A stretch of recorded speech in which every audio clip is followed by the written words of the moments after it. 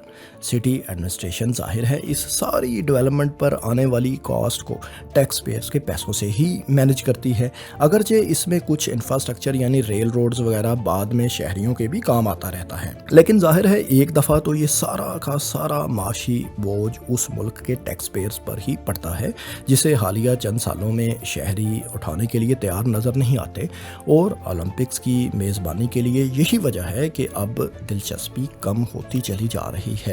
Infrastructure کی development کے علاوہ اولمپکس کے ایونٹ کے دوران سیکیورٹی بھی میزبان شہر ہی کے ذمہ ہوتی ہے، اور حالیہ برسوں میں سیکیورٹی کی مد میں بھی بہت بڑی لاگت شہروں کو برداشت کرنا پڑتی ہے۔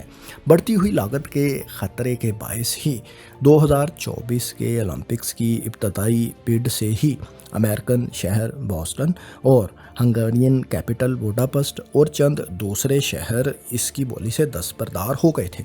بوسٹن کے میئر نے یہ عذر پیش کیا کہ میزبانی کے لیے انہیں زیادہ پبلک سپورٹ نہیں مل رہی، وہ اپنے شہریوں کو پروٹیکٹ کیے بغیر ایسی کوئی فائنینشیل کمٹمنٹ نہیں کر سکتے۔ بالکل ایسے ہی 2017 میں 2.5 لاکھ ہنگیرین شہریوں نے ایک پٹیشن سائن کی جس میں شہر کی ایڈمنسٹریشن سے اس بات کا مطالبہ کیا گیا کہ بوڈاپسٹ 2024 اولمپکس کی میزبانی کے لیے اپنی درخواست سے دستبردار ہو جائے اور ٹیکس پیئرز کی تمام رقم کو ہاسپٹلز اور اسکولوں وغیرہ کی بہتری پر خرچ کیا جائے جو کہ اولمپکس پر خرچ ہونی ہے۔ اس پٹیشن کے بعد بوڈاپسٹ بھی 2024 کے اولمپکس کی میزبانی کی دوڑ سے باہر ہو گیا تھا۔ فائنل بڈ میں صرف پیرس اور لاس اینجلس ہی بچے تھے، لہٰذا کمیٹی نے 2024 کی ہوسٹنگ پیرس اور 2028 کی میزبانی لاس اینجلس کو دے دی تھی۔ کیا اولمپکس کی میزبانی ہمیشہ ہی سے گھاٹے کا سودا رہا ہے جو اب مختلف شہر اس میں دلچسپی نہیں لے رہے؟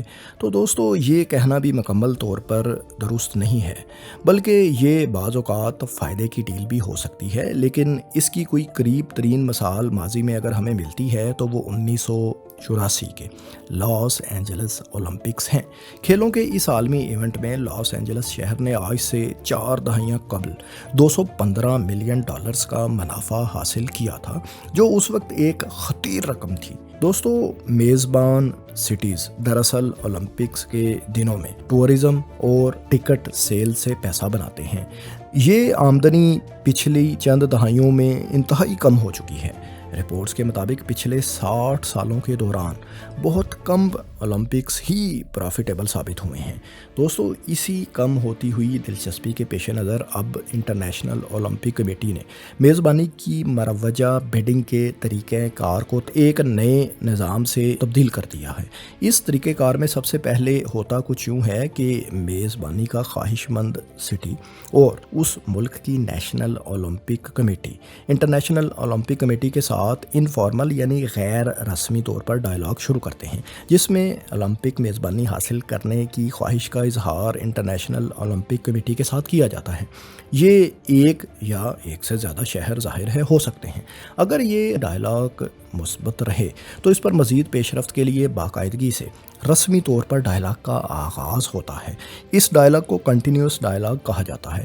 اس دوران international Olympic committee interested parties یعنی وہ شہر جو دلچسپی لے رہے ہیں کو اپنا ہوسٹنگ پلان ترتیب دینے میں ممکنہ سپورٹ بھی فراہم کرتے ہیں، اور یہ ڈائلاگ فلیکسیبل ہوتے ہیں۔ کوئی فائنینشیل کمٹمنٹ اس میں ابھی تک نہیں ہوتی۔ اس دوران آئی او سی اپنی فیزیبلٹی سٹڈی بھی اس شہر کے بارے میں کنڈکٹ کر رہی ہوتی ہے۔ اگر انٹرسٹڈ شہر کے پلان کی فیزیبلٹی سٹڈی کے نتائج مثبت ہوں تو پھر پارٹیز کے درمیان ٹارگیٹڈ ڈائلاگ کا آغاز ہوتا ہے۔ اس دوران پھر ہوسٹنگ کے خواہش مند شہروں سے فائنینشیل گارنٹیز بھی لی جاتی ہیں۔ اس شہر کے لوگوں کی پبلک اوپینین یعنی رائے عامہ کا جائزہ بھی لیا جاتا ہے۔ پھر آخر میں اگر ایک سے زیادہ انٹرسٹڈ پارٹیز بچ جائیں تو ان کے درمیان ووٹنگ کے ذریعے فائنل میزبان کا انتخاب کیا جاتا ہے۔ اسی نئے طریقہ کار کے تحت 2032 کے اولمپکس آسٹریلین شہر برسبن کو ایوارڈ کیے گئے ہیں، اور آئندہ اسی نظام کے تحت ہوسٹنگ سٹیز کا انتخاب بھی کیا جائے گا۔ اس کے علاوہ انٹرنیشنل اولمپک کمیٹی یہ بھی کوشش کر رہی ہے کہ جو شہر پہلے ہی اولمپکس کو ہوسٹ کر چکے ہیں انہیں دوبارہ میزبانی دی جائے، کیونکہ وہ ایک دفعہ انفراسٹرکچر تو ڈیولپمنٹ کر ہی چکے ہیں، اس لیے دوبارہ ان کو نئے سرے سے انفراسٹرکچر ڈیولپ نہیں کرنا پڑے گا اور ان کی لاگت نسبتاً کم آئے گی۔ دوستو، ماڈرن اولمپکس کا آغاز 1896 میں یونان کے شہر ایتھنز سے ہوا تھا، اور تب اس میں صرف 9 سپورٹس کو شامل کیا گیا تھا۔ اب ٹوٹل اولمپک سپورٹس کی تعداد 32 ہو گئی ہے۔ 1992 تک سمر اور ونٹر اولمپکس کا انعقاد ہر 4 سال بعد ایک ہی سال ہوا کرتا تھا، لیکن 1992 کے بارسلونا اولمپکس کے بعد سے دونوں اولمپکس ہوتے تو 4 سال کے بعد ہی ہیں، لیکن ان دونوں کا گیپ اب 2 سال کر دیا گیا ہے۔ مثلاً 2024 پیرس سمر اولمپکس کے بعد اگلے سمر اولمپکس اب 2028 میں لاس اینجلس میں ہوں گے، جبکہ 2022 بیجنگ ونٹر اولمپکس کے بعد اگلے ونٹر اولمپکس 4 سال کے وقفے سے 2026 میں اٹالین شہر میلان اور کورٹینا میں ہوں گے۔ یہ 2 سالہ گیپ لانے کے لیے 1992 کے بعد اگلے ونٹر اولمپکس 1994 میں ہی منعقد کروا لیے گئے تھے۔ اس کے بعد سے پھر ہر ونٹر کا اگلے ونٹر اولمپکس سے، جبکہ ہر سمر اولمپکس کا اگلے سمر اولمپکس سے 4 سال کا گیپ آ چکا ہے، لیکن سمر اور ونٹر اولمپکس کا آپس میں گیپ 2 سال ہے۔ سمر اولمپکس ونٹر اولمپکس کے مقابلے میں بڑا ایونٹ ہوتا ہے۔ اس کا انعقاد عموماً جولائی اگست کے ماہ میں کیا جاتا ہے۔ اس ایونٹ میں زیادہ سپورٹس کے ساتھ زیادہ ممالک اور زیادہ ایتھلیٹس شرکت کرتے ہیں۔ سمر اولمپکس کی main sports gymnastic, athletics, archery, swimming, shooting وغیرہ ہیں۔ دوسری طرف ونٹر اولمپکس نسبتاً چھوٹا ایونٹ ہوتا ہے۔ اس میں کم ممالک اور کم ایتھلیٹس پارٹیسپیٹ کرتے ہیں، جبکہ کھیلی جانے والی سپورٹس کی تعداد بھی کم ہوتی ہے۔ ونٹر اولمپکس کی مین سپورٹس سکیٹنگ، اسکیئنگ اور سنو بورڈنگ اور آئس ہاکی وغیرہ ہیں۔ دوستو، اولمپکس سے جڑے اس دلچسپ معاملے کے بارے میں آپ کو ویڈیو کیسی لگی؟ کمنٹس میں اپنی رائے سے ضرور آگاہ کریں، اور اس طرح کی معلوماتی تحقیقاتی ویڈیوز دیکھنے کے لیے ہمارے چینل کو سبسکرائب بھی کر لیں اور نوٹیفیکیشن کے بیل آئیکن پر بھی ضرور کلک کریں۔ شکریہ۔